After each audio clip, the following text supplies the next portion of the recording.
Welcome to the Health Angle Podcast with Dr. Mike Headlee and Dr. Gordon Fimreite, where we'll be exploring different angles of health to achieve the best version of yourself.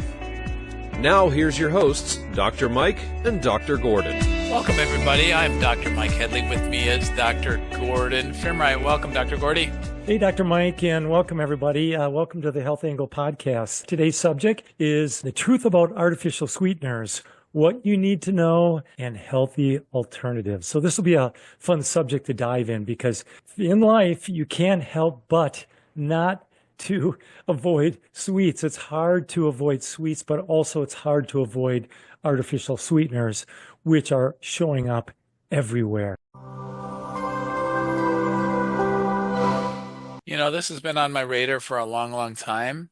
And I have some papers from 2009 and then 2024 and 2025, some really current stuff.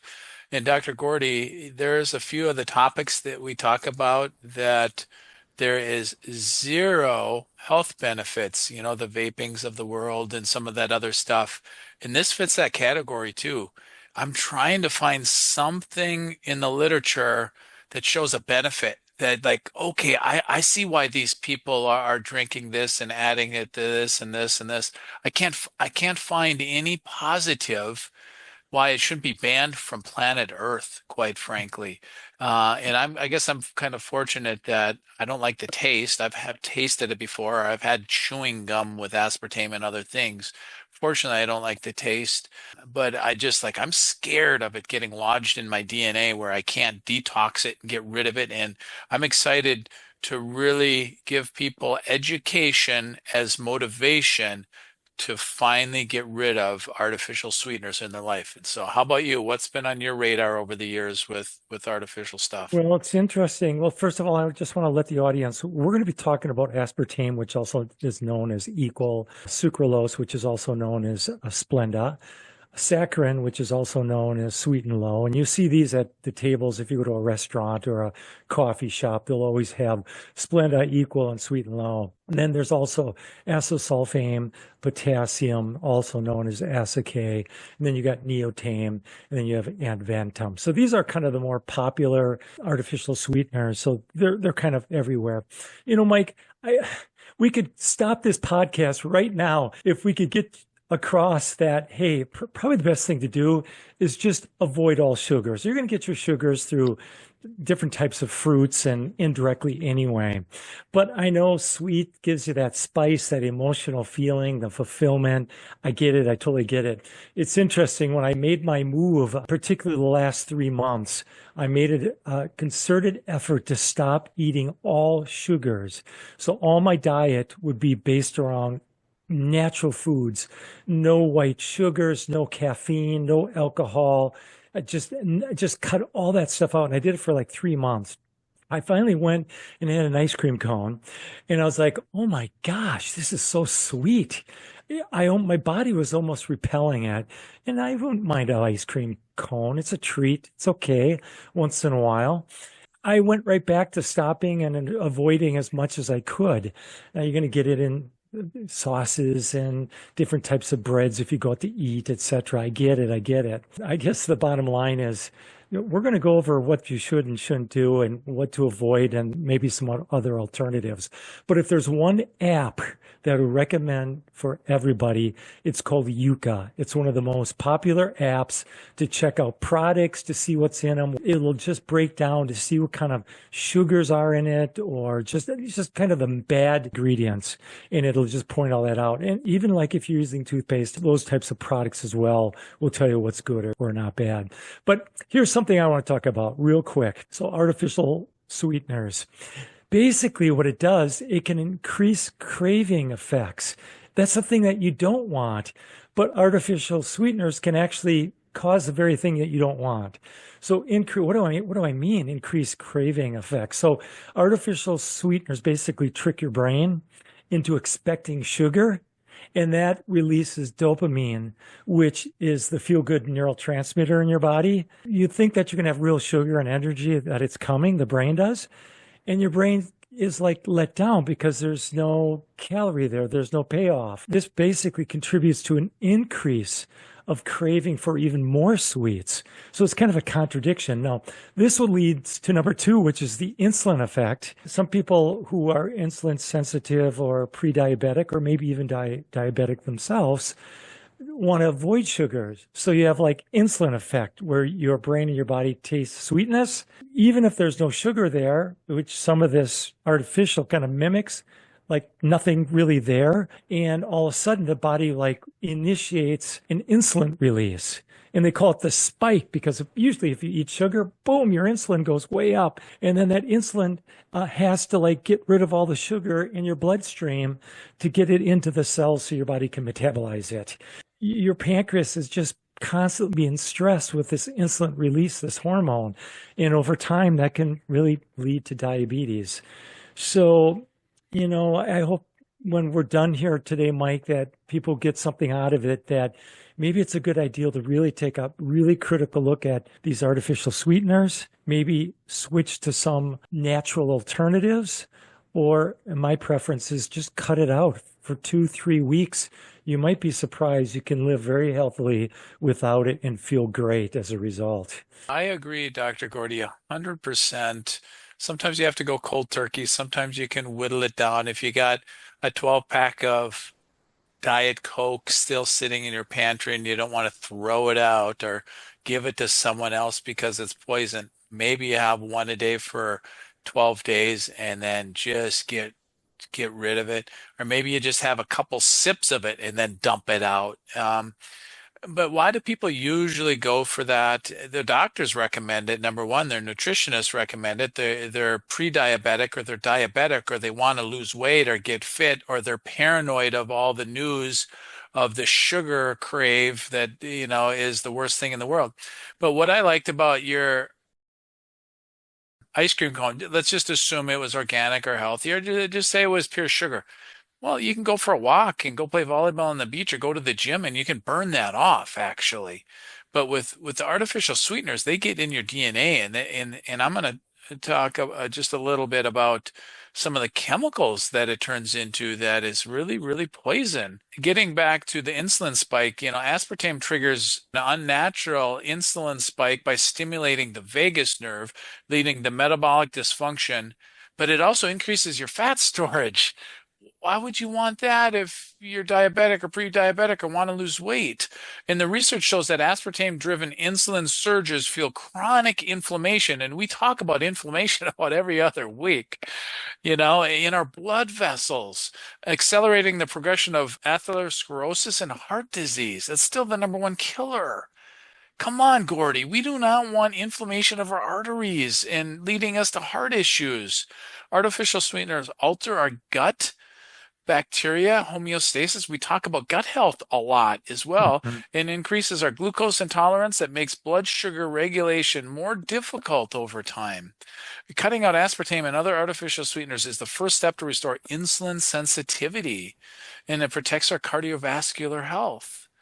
Also, natural solutions like targeting carbohydrate intake and adding fermented foods to your diet helps reverse the metabolic damage caused by artificial sweeteners. And another thing, when I look at global things that are really affecting us, and we've talked about this, bacterial infections, viral infections, heavy metals in our teeth, and shots and chemicals, but then overall toxic chemicals, MSG, the aspartames, NutraSweets of the world, they're poison. Dr. Gordy, they're literally poisoning us, and we're just drinking them like it's water.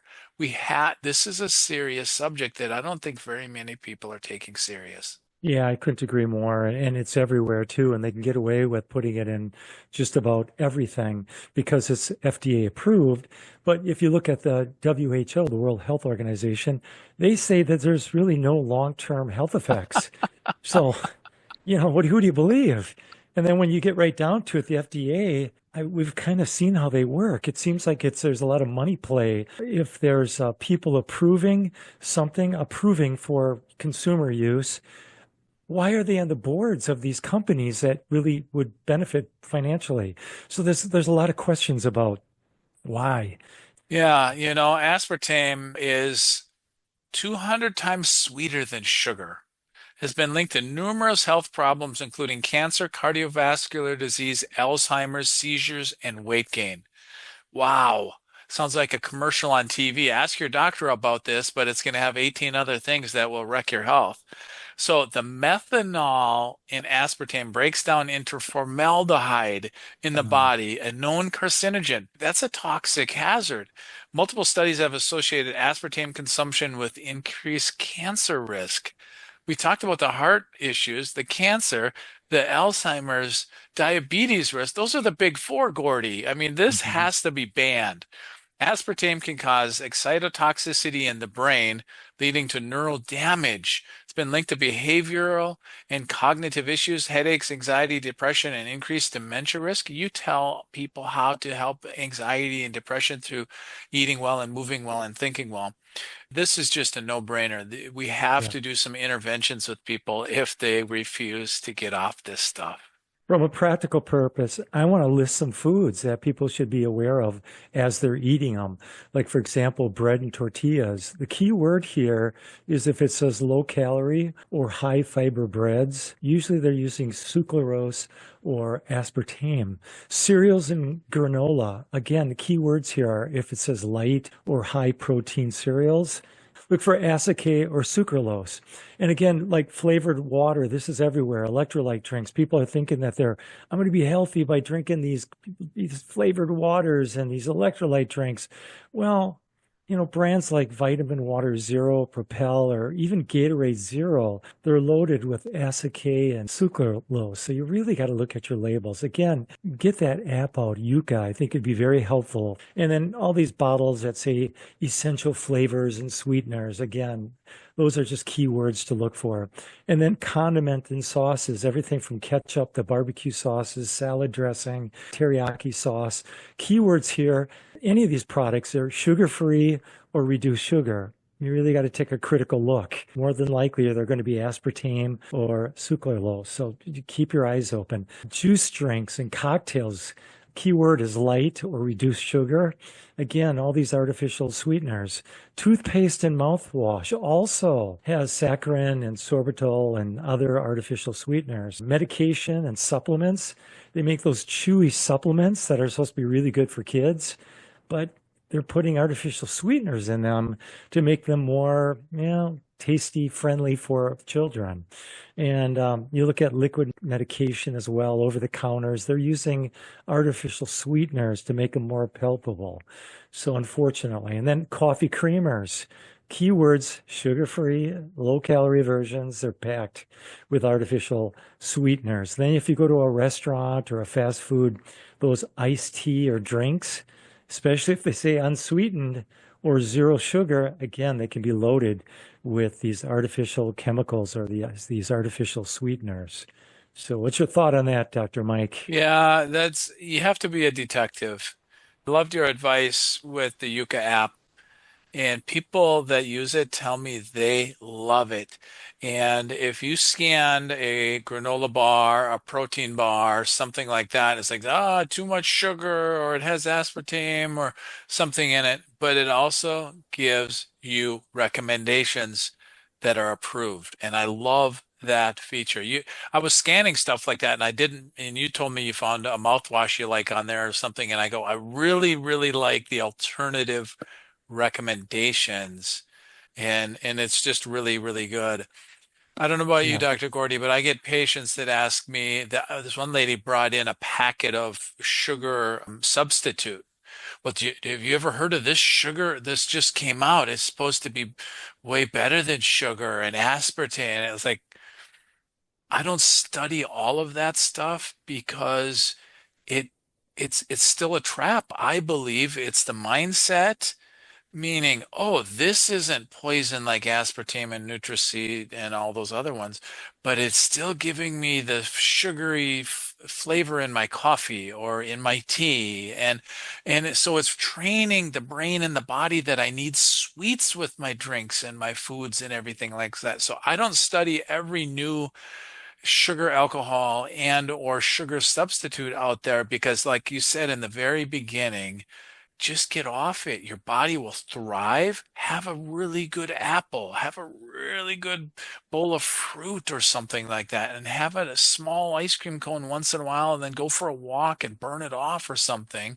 But don't trick your brain and your body and lie to yourself thinking, oh, this new sugar substitute won't raise my blood sugar, because in another year or two, they'll come out with probably the same research that we're talking about now about aspartame. So that's my philosophy on all these new sugar substitutes. I can't keep up with everything, but it's the philosophy of don't trick your brain and your body and lie to yourself. Just eat whole foods and your body won't crave it, because your gut will be healthy, your body will be healthy, and you'll feel really, really good just eating fruits and vegetables and whole good proteins. What's your thoughts on that, Dr. Yeah, no, Gordy? I couldn't agree more.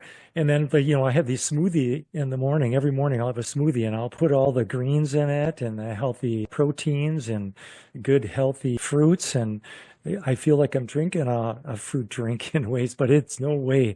I have control of everything that's put in there, and it's not sugar. If you do get the sugar from the healthy fruits, it's going to be balanced off by a protein and whey powder. One thing that I do take every day, I'll have a tea, no caffeine, and I'll put Manuka honey in it, and I think that's a good alternative. And the good thing about Manuka honey, it's unique because it's antibacterial and there's healing properties in it, which isn't really found in other honeys. And it contains antioxidants and anti-inflammatory properties. And it's also been shown to help with digestion, and it helps with the immune system. So Manuka honey, I believe it's from New Zealand or Australia. I personally buy it at Costco or Trader Joe's. I have a list here, just a quick list, Mike, of the safest sweetener alternatives, and I'll just have a comment on each one. Like, for example, stevia and monk fruit, two separate alternatives. They're generally regarded as the safest for most people, with no major side effect and zero impact on the blood sugar. Again, having too much of any of these is not good. And again, the way it's processed, you really have to look at the ingredient to make sure there isn't extra stuff being added during the processing.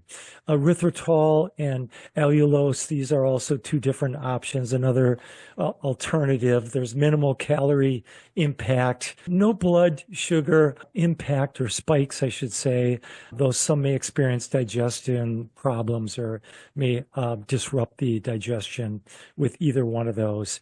And then I just talked about Manuka honey, but also there's coconut sugar, and these are another natural alternative.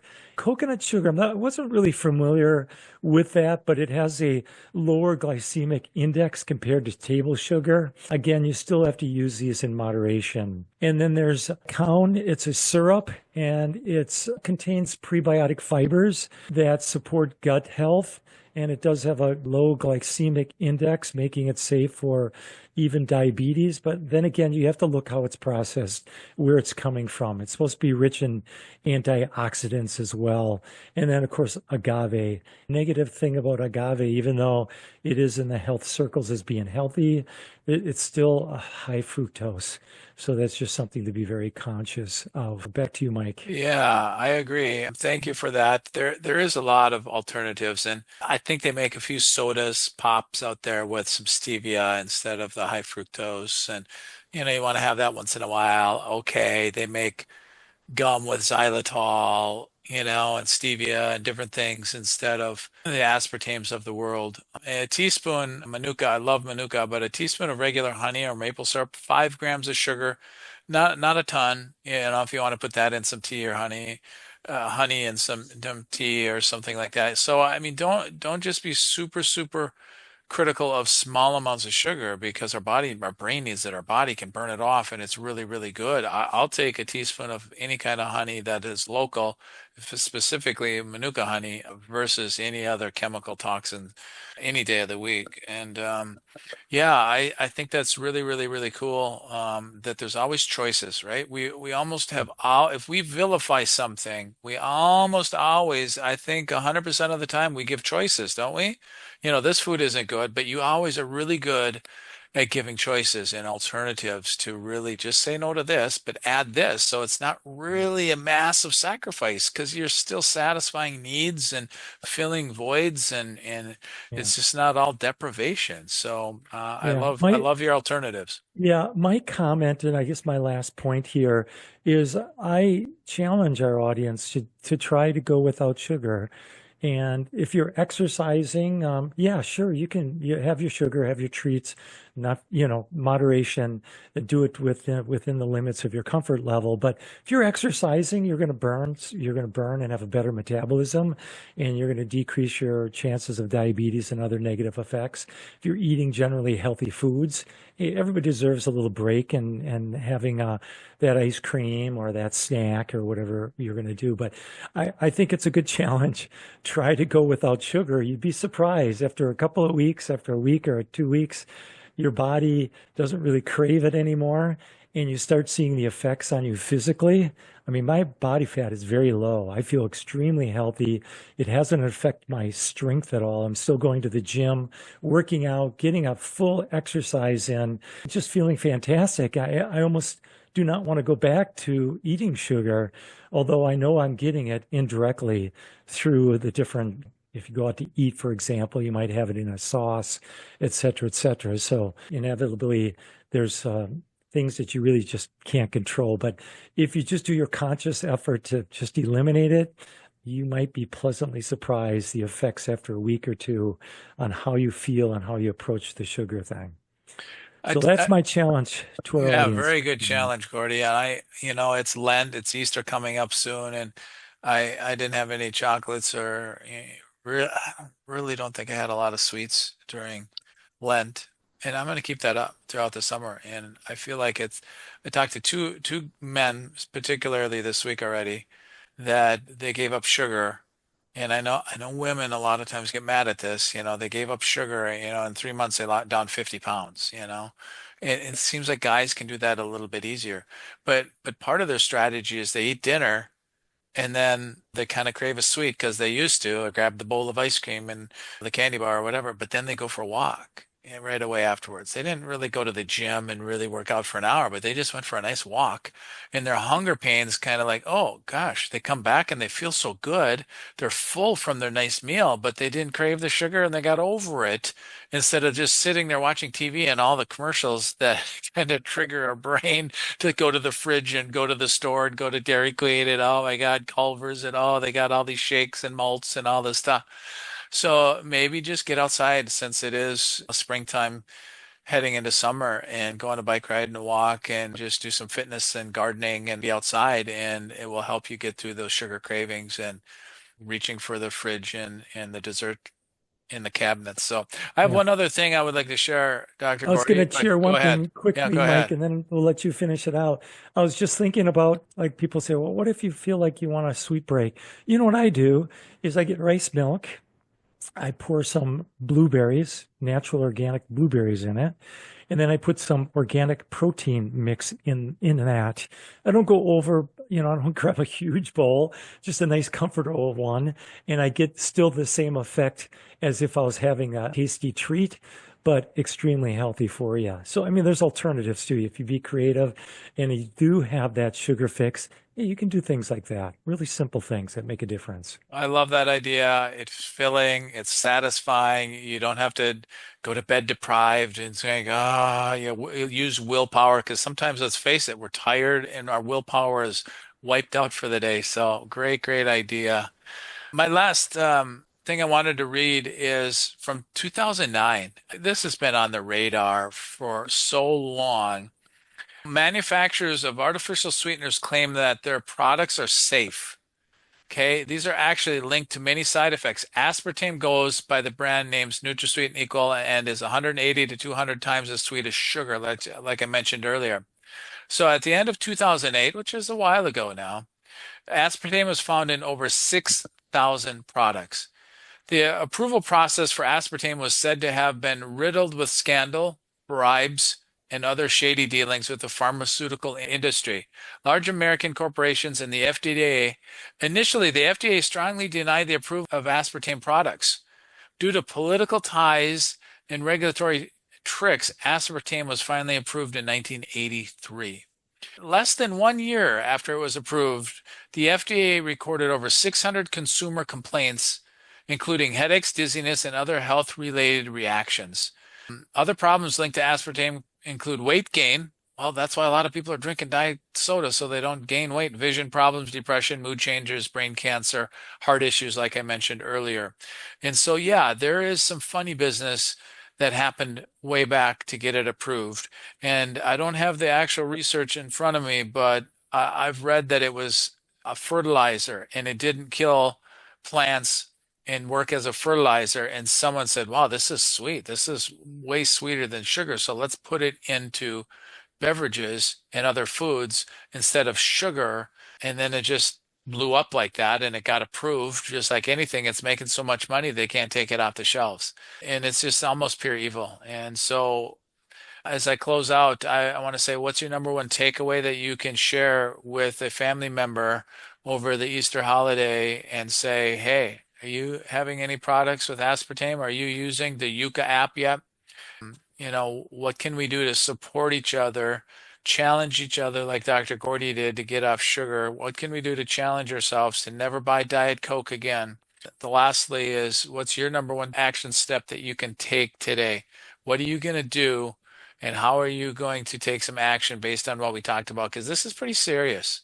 I like to have fun and joke and just give positive recommendations how to optimize your health. And it is really positive if you get off this stuff and give it time to help your body detox. It's not pleasant if you're going to ignore the research that says it's a poison and a neurotoxin and it can lead to diabetes and heart disease and cancers and Alzheimer's. So it is a pretty serious thing. So what's your number one action step that you can take today? Great episode, Mike. If you haven't already, please subscribe to our channel. Please please click that notification bell. And we'll have another episode next week, so please join us. Until then, we'll see you next week on the Health Angle Podcast. Thank you for joining us on the Health Angle Podcast. Please subscribe to our channel and catch us for our next episode.